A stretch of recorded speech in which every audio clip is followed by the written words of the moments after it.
and that's kind of where it got its most fame. Not as a hunting round, but as a law enforcement round.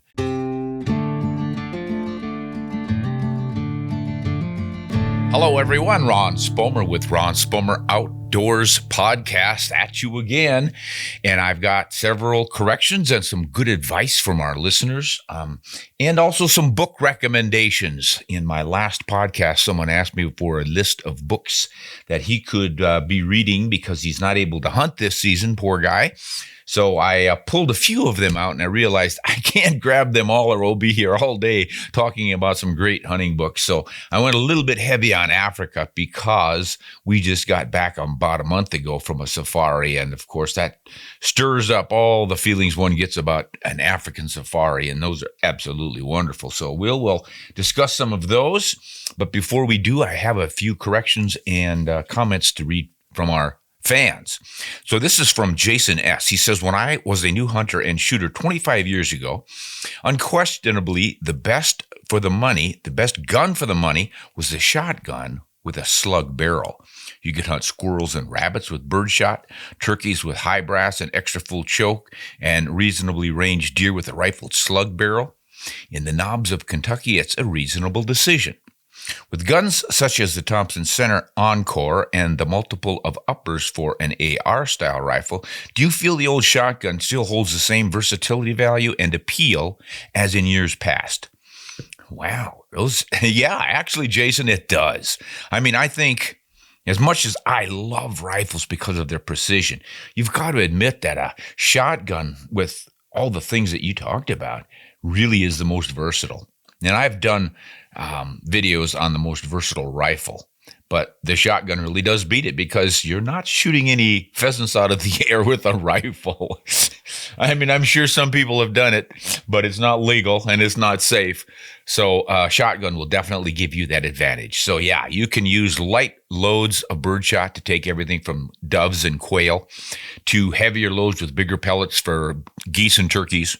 Put your slugs in and you're ready for deer and elk. Heck, you could take moose with it. Good bear protection.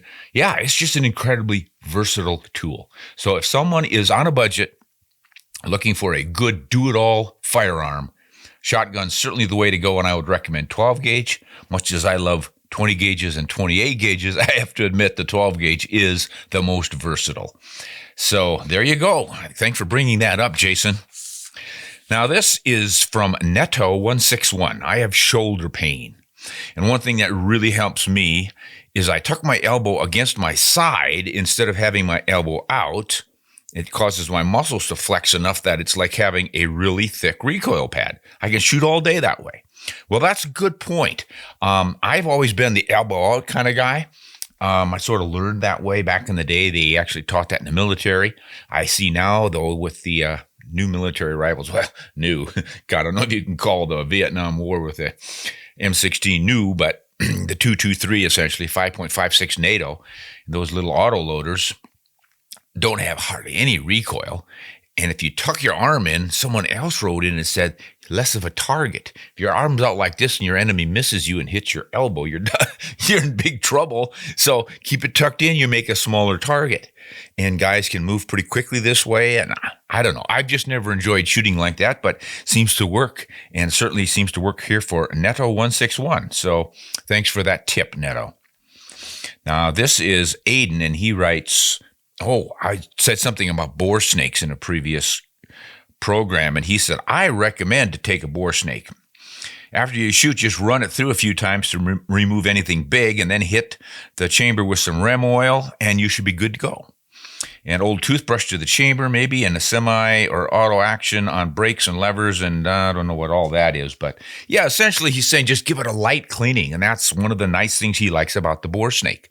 It's, as I mentioned in that previous broadcast, it's not ideal for a real thorough cleaning of your barrel, but just to keep things, get the worst of it out and keep things smooth and functioning, may keep your accuracy right on up there with the minimal stress and effort. So recommendation there from Aiden for the boar snake. Now, here's one from one of our patrons on Patreon. And he's been telling me he's looking forward to his first pronghorn hunt. He's heading to Wyoming next week for my first pronghorn hunt. What is your favorite way to process the meat? As a general rule, I usually make smoked sausage, cutlets to fry and grind for burgers, and chili. We love to process and cook. We have a deep Cajun and Texas background. So I'm looking for what you think is the best complement for antelope's texture and taste. And what I told this gentleman is I just keep it really simple. I find pronghorn meat, contrary to what many think, to be extremely mild and delicate. And it's always tender. I don't know that I've ever had a pronghorn that was anything but tender. I have had a couple that tasted terrible because they were either gut shot or chased around and then left out in the heat, and they weren't properly dressed out in the field, and they got the oil from their cheek glands onto the knives and probably their fingers, and that got onto the meat, and that is pretty disgusting. But if you shoot an antelope unaware and make a nice clean kill on it so it's not being chased all over, it gets this adrenaline up and gets a bit of lactic acid built up, for instance, and then skin it out nice and cleanly, keep away from that oil, and then cool that meat down. Boy, is it ever good. And it is so tender and mild. So I recommend that you treat it like any rare game meat, very little fat in it. So you have to do things rare. And all I do, we cut steaks off the loins, and we either grill them or some of the recipe, but rare or close to rare. My wife's not a real rare fan, but she can go with medium rare. So do that, and the flavor itself is just so good. I don't find that enhancements are really worth my time. It sort of overpowers the meat. But, if you like the Cajun recipes and lots of spices and such, suit yourself. But just don't think that you need to overpower the meat with some other flavors, because it is not as bad tasting as too many people make it out to be. Actually, quite the opposite. It's our favorite, right behind Dall sheep, bighorn sheep. Those are a little hard to come by. Pronghorn's a little more accessible. So we really like those. So yeah, good luck on your hunt, and let me know how it goes. Now this one is from Wild Bush and Grit. And let's see what video is he referring to. He says, great video, so that's always a great start. Oh, he's talking about recoil. I recently did a video on my regular channel, Ron Spomer Outdoors, on recoil and how to tame it, how to control it and shoot without fear of recoil. So he's got another idea here. He says, shooting seated at the range is different from standing. No ranges in my area permit standing shots. Beginners get horrible recoil, and as a result, they develop bad habits. And several people responded to this. I saw that in my on a YouTube channel, and they said they couldn't believe that you weren't allowed to stand up and shoot at a shooting range. But apparently that's the regulation where he is. But he's got an excellent point. If you stand up to shoot, you're going to feel a lot less recoil. When you get on a bench, and in my estimation, too many commercial benches, especially at shooting ranges, are too low, and it forces you to hunch over. So you're really pushing yourself down almost as if you're prone, and then you're not able to rock back from your waist or your legs, and you feel all the recoil on your shoulder.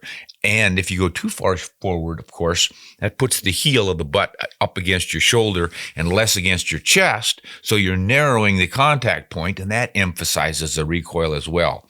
So this gentleman has an excellent point. Stand up with big recoiling rifles, and you've got proper stock fit, better contact with the pad, both on your cheek and your shoulder, and it really reduces felt recoil, and you're able to rock back, take the punch, so to speak. So good tip there. I'm just sorry, Wild Bush, that your range doesn't allow that. I think you need to have a talk with those folks and understand why the heck they're not allowing that, because it seems kind of silly to me.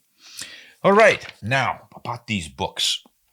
Gentleman asked about what some good titles would be to read, and I went kind of heavy with Africa here, but boy, most of us have heard of Capstick, and he writes really entertaining stuff. Folks who knew him or spent time in Kenya when he was there said that he really wasn't much of a hunter, and they even questioned whether he was a licensed PH. But it hardly matters when you're reading this, because his stories are so well told, and they're so exciting. Whether they're enhanced, completely made up, I don't know, but boy, are they fun to read. So if you want to get Africa safari fever, Capstick is a great way to do it. Now, a classic is Horn of the Hunter by Rourke. And he's got another one that you probably heard of, Use Enough Gun. But boy, I highly recommend both of these books. They really capture Africa. He and Capstick and Hemingway would not just tell you the story or get the details, but they captured the essence, the sights and sounds and smells and the feel of Africa. It's the kind of read that really makes you want to go. It just puts you right there. Now, a little more historical fact stuff is this White Hunters book by Herney. Brian Herney's kind of written a history of professional hunting in Africa. Really fascinating. He goes way back to the start when they were just getting going with this stuff and the sorts of firearms they used back in the day for taking the really big stuff and how ineffective they were and how many times people got squashed and worked their way up and figured things out. It's really got all the details in here, so you might want to pick that one up. Then, of course, there's Hemingway's Green Hills of Africa, a classic. I've read it several times, and I'll probably read it again because it always puts you right in there. Now, here's one that's not on Africa, but he does have some Africa books, too. This is Teddy Roosevelt, President Theodore Roosevelt. And this is his reminiscences when he was a rancher in North Dakota. After his first wife died, and I think his mother, like the day after or something, it was quite a tragedy. He was really bummed out, depressed, and he went out to North Dakota to live the rough life on a ranch and found himself and renewed his spirit. And just a great tale of sort of the last days of the bison. He went on a bison hunt across the line into Montana. He was in the Badlands of North Dakota, elk and mule deer, and had some encounters with some outlaws that he arrested, chased them down a river. It's really quite an adventure. I think you'll enjoy that.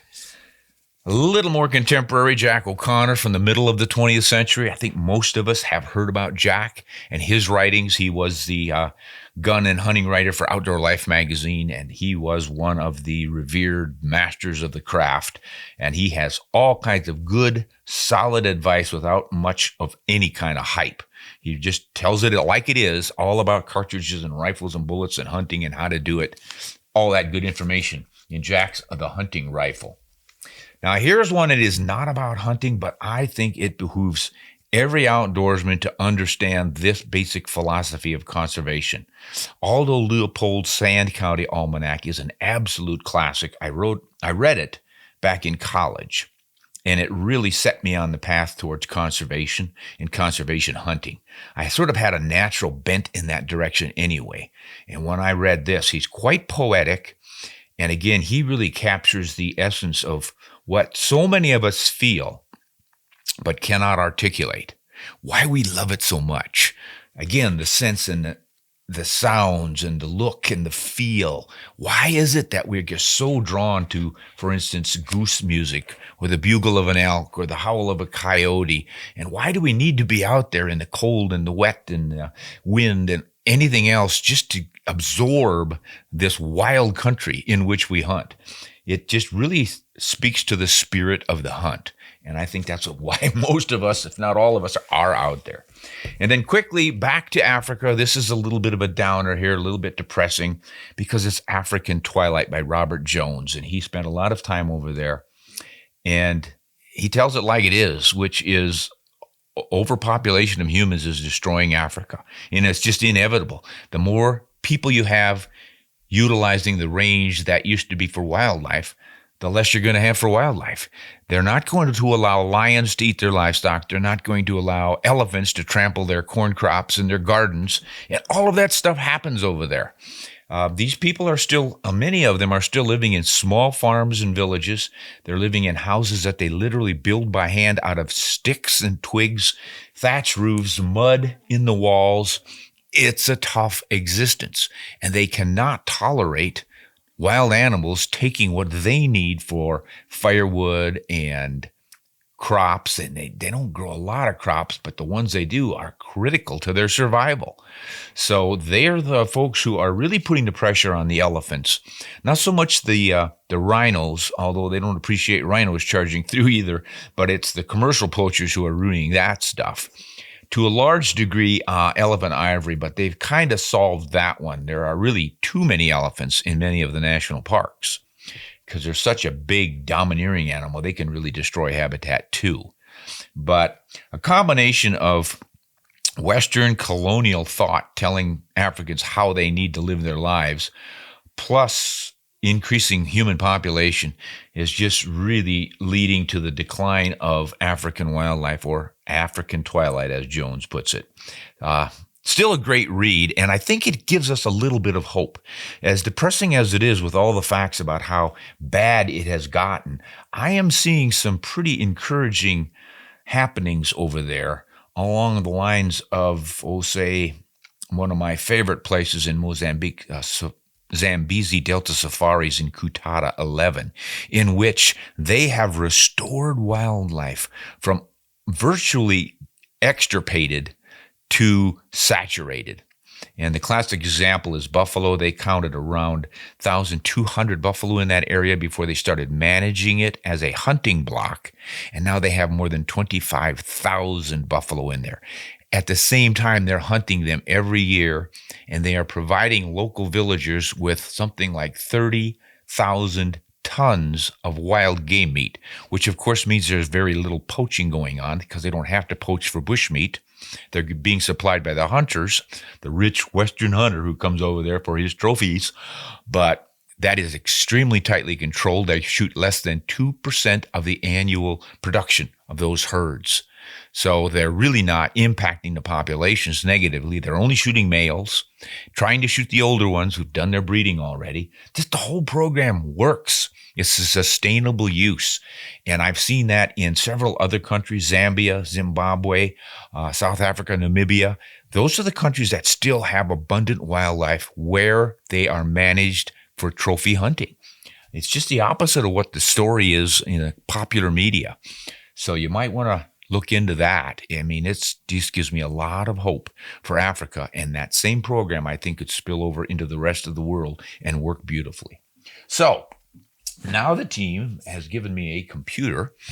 And after last show, when I dropped it, they're hoping that doesn't happen again.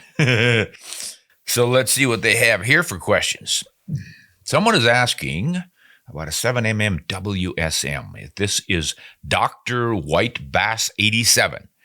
What is your opinion on the 7mm Winchester short magnum compared to the 270 Remington Magnum?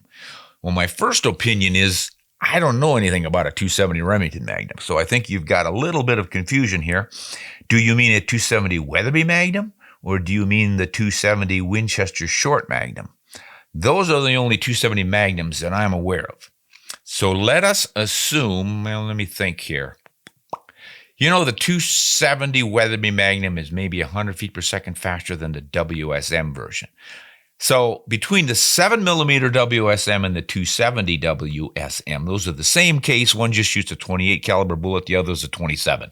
Very little difference between them. Pick either one. If you want to shoot a little bit heavier bullet, you'll go with the 7 because you can go up to 175, maybe even 180 grain bullet. In the 270, you're probably topping out with 150 grain because when they came out with the 270 WSM in around 2000, they did not give it fast twist. They stuck with the 1 in 10 that's used in the traditional 270. And that means about the longest or heaviest bullet you're going to be able to shoot is 150 grain, unless you go to a round nose, because then you can go shorter. It's the length of the bullet that determines how much rifling twist rate you need to stabilize it, not the weight. We always think it's the weight just because in the old days, bullets were pretty much bullets.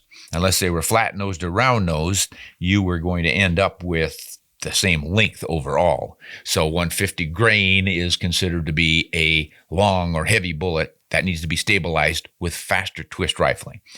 These days, with long boat tails and secant ogives and sharp noses, our bullets are getting really long, and they might not weigh 150 grains, but they'll be too long to stabilize in the old twists.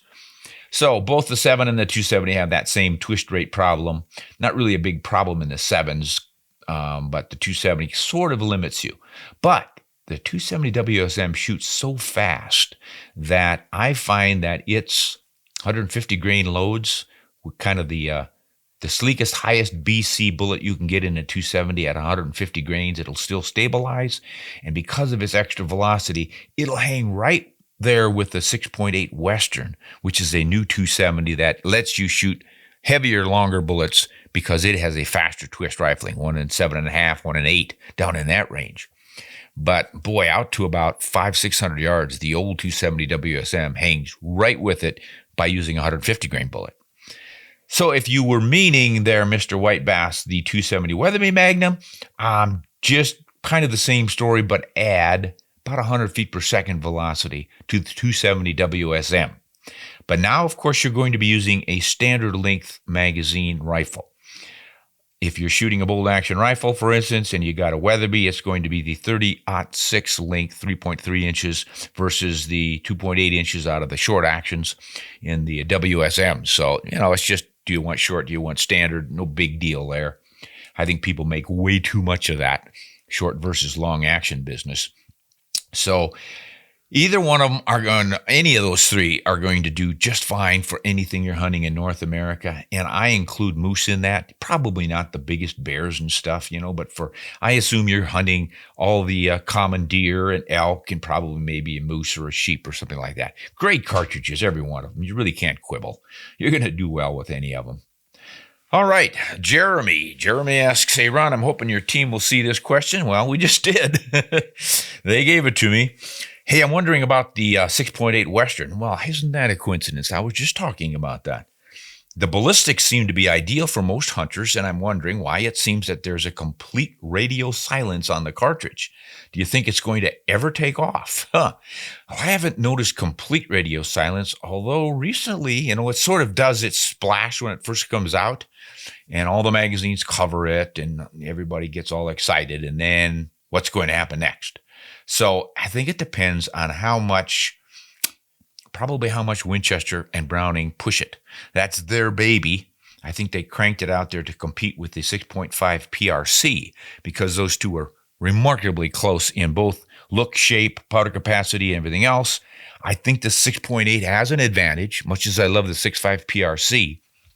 And that advantage is it can shoot the heavier bullets.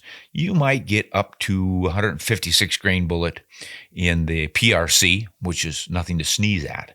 But that 6.8, you can get upwards of 170 grain bullets, which is what a lot of folks shooting the old 270 Winchester wish they could find, but they won't stabilize unless you get a custom barrel with faster twist. So the fast twist in the Browning and Winchester rifles for 6.8 are what make it shine. And that's what it was designed for. It just seems like, gosh, I don't know if this is accurate or not, but my impression is that Winchester and to a degree Browning have never quite had the marketing effect that Hornady has. I don't know what it is about Hornady, but when they come out with a new round, it just seems to take off. They just seem to do everything right with their marketing or their advertising or something. But the cartridge itself, I think, is definitely worth having around. I think it should take off.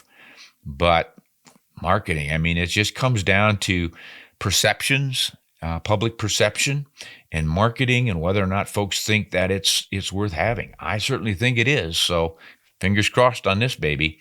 If I were picking up a 270 today, if I were a young man just getting started, and I didn't have the nostalgic feel I have for the old 270, I would get the 6.8 Western. That would do me for just anything and everything. All right, good one there, Jeremiah. Let's just see what happens. Now, this guy is called Love the Hunts. Might be a gal too, but Love the Hunt asks this: Ron, why didn't the 338 Federal ever take off? It's a great round without huge recoil. Yeah, this is a similar question to the 6.8 Western. What is it that makes one round go and the next one not? From the ballistic studies that I've done on this cartridge, I find that it does not do that much more than the 308 does to justify it. And it's not quite as versatile. And in the U.S., we're kind of 30 caliber crazies. Everybody's 30 caliber is the all-American cartridge. Think 30-30. And then 30-06, and the 300 Savage, and the 308 Winchester. We just developed some of the best 30 calibers on the planet. And I think especially because of the 30-06 military round, that became our baby. So U.S. hunters think 30. Now, You get into a 30-06, and a lot of people start saying, ouch, there's more recoil than I like. Uncle Sam didn't think so in World War I and II because we were certainly using it. But these days, hunters seem to think, I don't know for deer hunting if I need all that. And really, you don't. But then again, for elk hunting, they're thinking I need a 300 Winchester Magnum. There's another crazy fan and popular 300. So we are a country of 30s, and the 308 Winchester is extremely popular. Official military round, NATO cartridge, and it will handle almost anything with minimal recoil. So the 338, same powder capacity, just a wider bullet. So you've got a little more energy in that bullet initially, but downrange with a high BC bullet in the 30, you're going to get better performance downrange. Less drop, less wind deflection, more retained energy. But boy, out to about 300 yards, that 338 Federal really is a darned effective little cartridge. And I would have it if it weren't my only rifle. Well, come to think of it, I could even use it as an only rifle. But for elk, moose, and deer, it's going to really do the job for you. So if you like a little larger diameter bullet, I certainly can't argue against it. But I don't think you're going to find any ammo for it.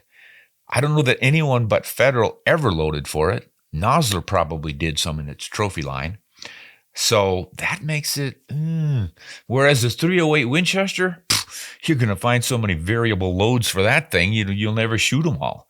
So it just makes it a lot easier to go with the 308. But more power to you if you want that 338 Federal. It is a great round. I think you better be a hand loader, though, and then you can really get the most out of it. But you're certainly right. It's a great little round, short action, and no recoil. Right. Now we're hearing from Nicholas. Nicholas asks, hey, Ron, as a gun collector, I would love to know the answer to this one. How many rifles do you own? Putting me on the spot here, Nicholas. Actually, I don't own that many. I think I'm what you would call a churner. John Barsness always talks about churners. These are rifle people who have a rifle for a year or two and play around with it, work up loads, and just love it. And then they get interested in something else. So instead of spending money and buying another one, they do a trade. They sell the old one off and they get a different one. We always keep a few basics around, something in the 22 center fires and a 24 and a 30 or a 7 or something. And then once in a while, a big bore. But we are churning. We're constantly playing around with new guns. And in addition, because of my position at some of these magazines where I do reviews on guns and whatnot, I am constantly getting guns through here that I have to review. So unlike most folks, I am fortunate to be able to test different rifles and then return them. And I've had the experience without having to buy it. So I don't buy then that many rifles and I don't collect them. I have a handful that are sort of pets that I won't let go. And I have a couple that I'm hoping the grandkids will use. And sons-in-law will hunt with someday. They're starting to, and that's encouraging, but I just don't have that many. I'm sure your collection dwarfs mine, but that doesn't mean I don't think folks should collect, because I think that's a fascinating hobby and can be a good investment if you get the right particular firearms. Some of them really increase in value. So more power to you if you're a collector and you know what you're doing. As for me, I'm a churner. Now this is J-Red. J-Red asks, what are hunting regulations and licensing like around North America? J-Red must be from somewhere else. Regulations are extremely strict here in the UK. Okay, he is in England. So I'd love to know what it's like where you hunt. Could you explore this topic in a future video? How about this one? This future video is now, and oh boy, hunting regulations in North America. Let's narrow it down to the United States. Canada is fairly similar, but the thing is, every state is different. And what's really crazy when you look at the regulations, the differences between states don't seem to make a lot of sense. For instance, Iowa, shotgun slug hunting only for white-tailed deer. Step across the line at Sioux City, just north of Sioux City, right on the line, into South Dakota, you're blazing away with 270s, 7 Rem mags, or anything you want. I have never heard that the result of that was a significant decrease in the deer population in South Dakota or a significant increase in accidental shootings of anybody or any buildings or anything else. It's just not an issue. So why do they have this big difference? Similar with, say, Kansas. You get down into Kansas, not too far from Iowa. It's across the river, and you can use rifles there. And I think you can in Nebraska. And that's right across the river. And then you go over to Illinois and Indiana. Indiana's rifles, I think. Yes. Indiana, you can hunt with centerfire rifles. Illinois, I'm not real sure, but I think you can't. Ohio, shotgun or straight walled. So they're all over the map. So you're going to find a similar thing with calibers or cartridges. Some states will say you cannot hunt with anything smaller than a 24 caliber, like a 243 Winchester and up for big game, deer, pronghorn, anything like that. Wyoming has that regulation. Step across the line into Montana, you can use a 22 Hornet for hunting antelope and deer and even elk. Same with Idaho. So there's differences in what you can use based on, I don't know what, why one state authority would think it's inadequate and the next one think it's not a problem. I don't know. Then there are all kinds of crazy regulations about seasons and season dates and openings. For instance, South Dakota, when I was a kid, pheasant season started at noon every day. Well, they had so many pheasants that no one needed to go out in the morning to hunt them. It had nothing to do with biology or taking too many birds or anything. It had to do with farmers not wanting to be pestered by hunters driving up in the morning when the farmers were doing their chores, taking care of the pigs and the cattle and the chickens and everything else. And here comes some guy saying, hey, is it okay if we hunt? Show me where your boundaries are and all this stuff. So fish and game people just said, let's just make it easy on the farmers and say nobody can hunt pheasants till noon. And it worked fine because there were so many pheasants it didn't take you but about an hour to get your limit. Well, things got a little tougher in the 70s and the habitat went to heck and the pheasants were pretty hard to come up with. So you had to put in a lot more than 4 hours to get a limit. So they pushed it back to 10 a.m. And by that time, a lot of the farmers weren't doing as much physical labor as they used to. There was a lot of mechanical devices to kind of save time and all. And a lot of them were just doing straight up grain and not having livestock. And so there wasn't quite as much kickback on that one. But that's some of the social pressure that creates some of the differences in the regulations. And then there are things like you cannot shoot does or females of any kind in some states, bucks only. In other ones, you can only shoot a buck with forked antler or more. Some places tried 4 points per side for whitetails. And then you ended up with a bunch of dead deer in the field because the guy thought it was 4 points. When he walked up to it after he shot it, it was 3. So he left it so he wouldn't get arrested. That didn't work out very well. So I don't know what you've got over in the UK, but we have every kind of a regulation you can imagine over here.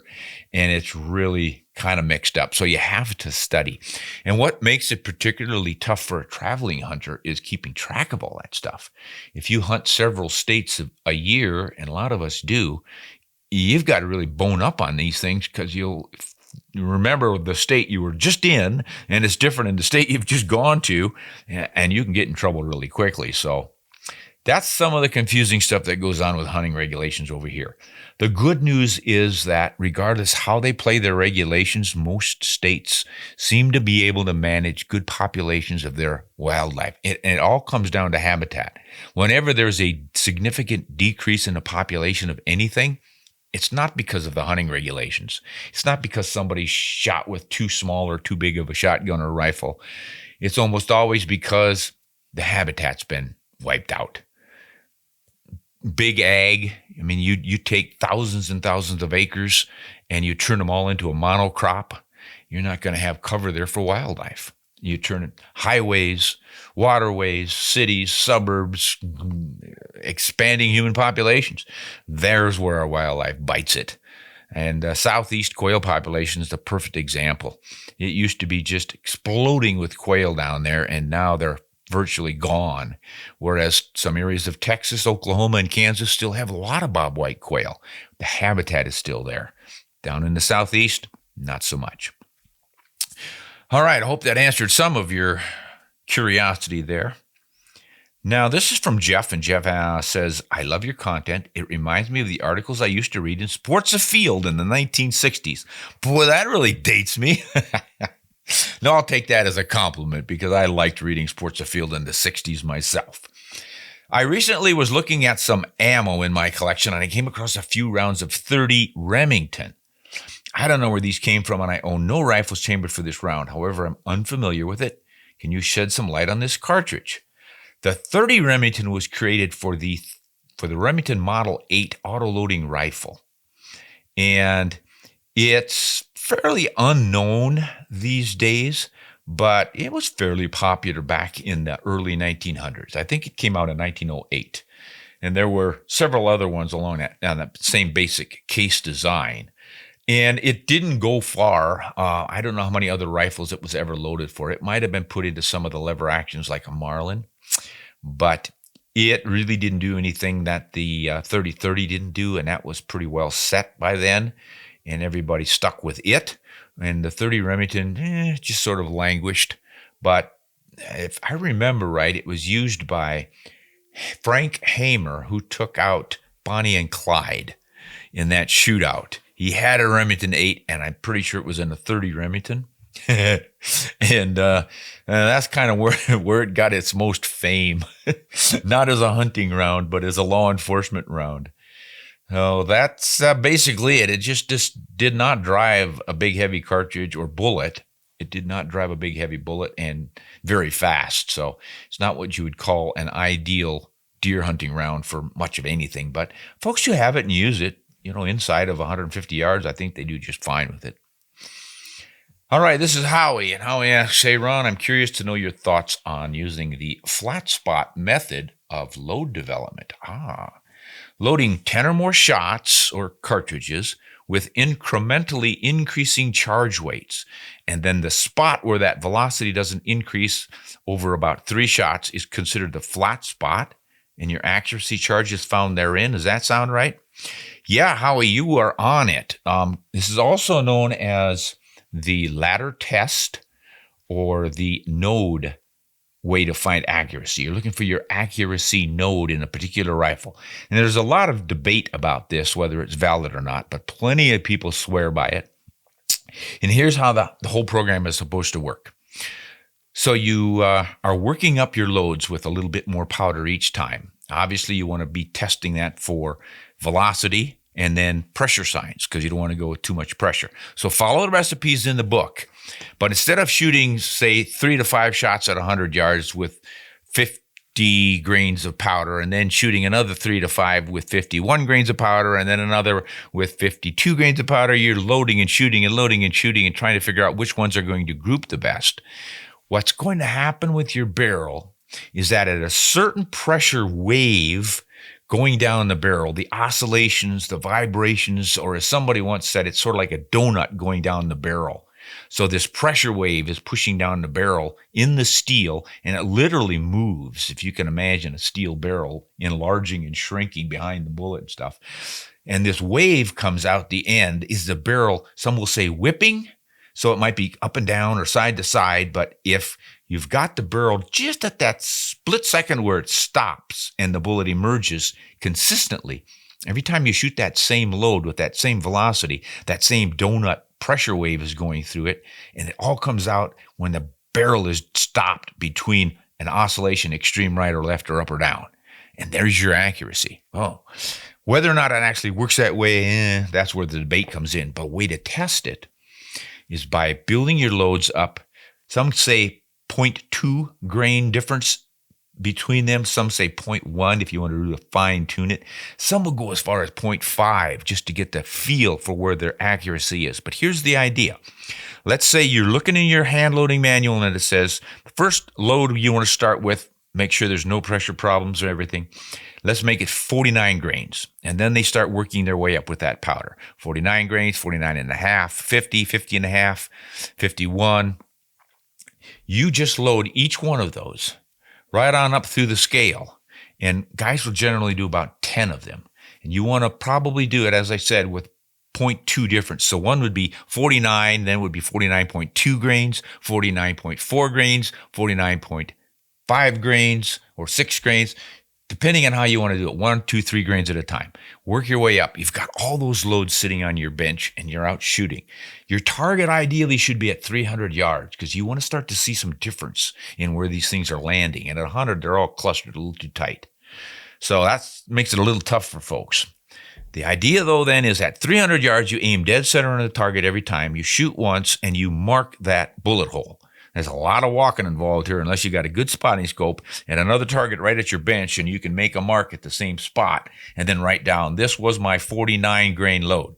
Your next load, 49.2 grains, ends up a half inch higher maybe. You write that one down and you're going up the ladder. Each shot probably is going to land a little higher. And then all of a sudden you're going to notice shot number, say 4, 5, and 6 all land pretty much in the same place. That's your flat spot. That's your node of accuracy. Then after that, they start spreading out again and climbing. You know that if you have, let's say it's 50 grains, and you say, I'm going to take a 50 grain load because if it's 50.2, it's still landing in the same spot or awfully close to it. And if it's 50 or it's 49.8, it's still landing in the same spot. So as I'm building my hand loads and I'm pouring my powder in, if I'm off by a grain or two in the weight, it's not going to affect my accuracy because that's the node at which my accuracy absorbs those differences.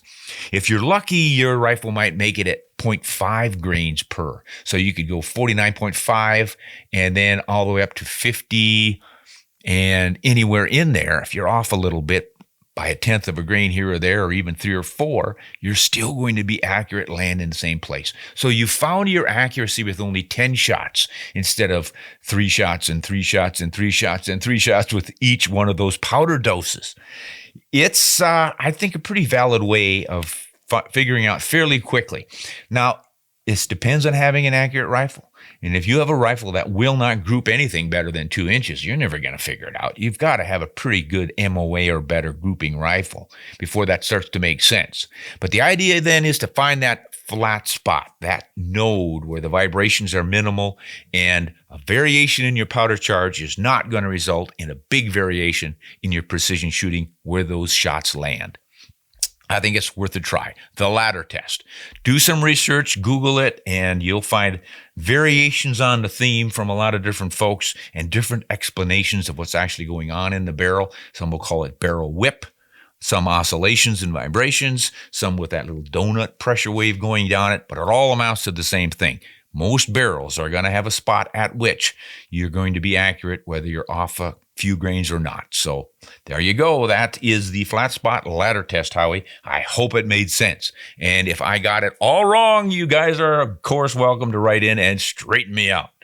Those are the questions for the day. We went a little bit long, but I appreciate your patience and tuning in. Once again, we thank all of our patrons for supporting us. We really appreciate that. If you would like to join our Patreon community, just check here. We should probably have a link either on here or in the information below. I'm not sure how all of this works, but boy, go to patreon.com, Ron Spomer Outdoors, and join up. You get special treats like early access to my videos, access to RSO TV. I think we even give a discount at the RSO store. We have a newsletter for you folks, and we answer all of your questions and invite you to tell us what you would like to see on our next videos on YouTube.